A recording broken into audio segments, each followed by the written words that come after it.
Hello বন্ধুরা, আমি Sudip and welcome to Filmy Retake. এখন কথা বলবো ওয়ার 2 এর টিজার নিয়ে, যেটা ড্রপ করা হয়েছে ঋত্বিক রোশন, এনটিআর, কায়রা এবং অয়ন মুখার্জির পরিচালনা। সমস্ত জিনিস কতটা ব্লেন্ডিং হলো, কতটা ভালোভাবে উঠে এলো, এসব বিষয়ে থাকবে আলোচনা। দেখুন, এই রকম ফাইটিং সিকোয়েন্স বা এরকম রিভেঞ্জ ড্রামা নিয়ে আমরা যখন কথা বলি, সেখানে যখন বলিউডের একটা ছাপ পড়ে যায়, সেখানে যখন ইয়াশ রাজের মতো প্রডিউসার থাকে, তখন বুঝতে হবে স্কেল দারুণ হবে। এবং সেটাই এই টিজারটার মোক্ষম অস্ত্র, যে তারা যখন বরফ দেখাচ্ছে, তারা যখন আকাশ দেখাচ্ছে বা জল দেখাচ্ছে, প্রত্যেকটা জায়গায় সেই ভাইবসটা আছে, সেই ফিলটা আছে, সেই ডেপথটা আছে।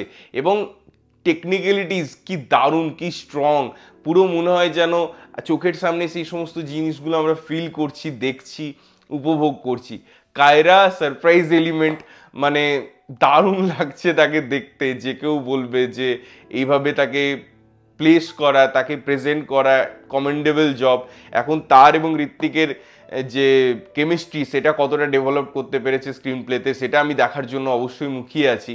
বাট আমি যদি এনটিআর ভার্সেস ঋত্বিক রোশনের কথা বলি, সেটাও দারুণ। তারা যখন ফেস অফ করছে, তারা যখন ফাইটিং করছে, তারা যখন একে অপরের দিকে কথা বলেছে বা ছুড়ে দিচ্ছে ডায়লগ, যদিও ঋত্বিক রোশনের কোনো ডায়লগ নেই, পুরোটাই এনটিআরের ভাষাতেই আমরা দেখতে পাচ্ছি, তার শব্দেই দেখতে পাচ্ছি।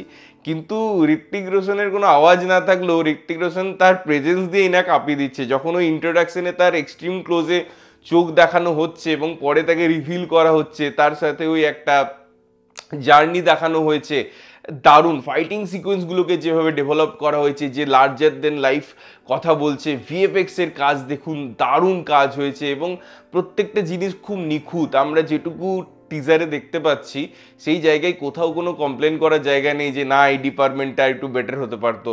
আমার তো ব্যাপক লেগেছে এবং স্পেশালি এই ফেস অফটা দেখার জন্য তো আমি মুখিয়ে আছি। এবং আমার মনে হয় গান হোক বা তার বিজিএম হোক, তার অ্যাম্বিয়েন্স হোক, প্রত্যেকটা জিনিস টেকনিক্যালিটিস আমার মনে হয় দারুণভাবে ওয়ার্ক করে। যেভাবে, যে গ্রাফে, যে লেভেলে নিয়ে গেছে, সেই জায়গায় আমি সত্যি মুখিয়ে আছি। কারণ অয়ন মুখার্জির কাছ থেকে এরকম সিনেমা আমি এক্সপেক্ট করি না, খুব কম। যদিও ব্রহ্মাস্ত্রের মতো সিনেমা আছে, বাট সেখানে কিন্তু এইভাবে সে এক্সপ্লোর করেনি এতটাও। বাট এখানে কিভাবে এতটা বড় পর্যায়ে সে নিজেকে নিয়ে গেছে, সে স্ক্রিন প্লে ডিজাইন করেছে, সিনেমাটাকে প্রেজেন্ট করেছে, তার আউটকাম দেখার জন্য আমি মুখিয়ে আছি। তোমরা যদি টিজারটা দেখেছো, কেমন লেগেছে জানিও। না দেখে থাকলে গিয়ে দেখো এবং দেখে এসে জানাও যে কেমন লাগলো। ততক্ষণের জন্য ভালো থাকবে, সুস্থ থাকবে এবং সবসময় ভালো জিনিস দেখবে। চ্যানেল যদি প্রথমবার দেখছো, লাইক, কমেন্ট, শেয়ার করতে হবে, সাবস্ক্রাইব করতে হবে, যাতে প্রত্যেকটা নোটিফিকেশন তোমাদের কাছে পৌঁছায়। দেখা হচ্ছে অন্য কোনো ভিডিওতে, ততক্ষণের জন্য টাটা।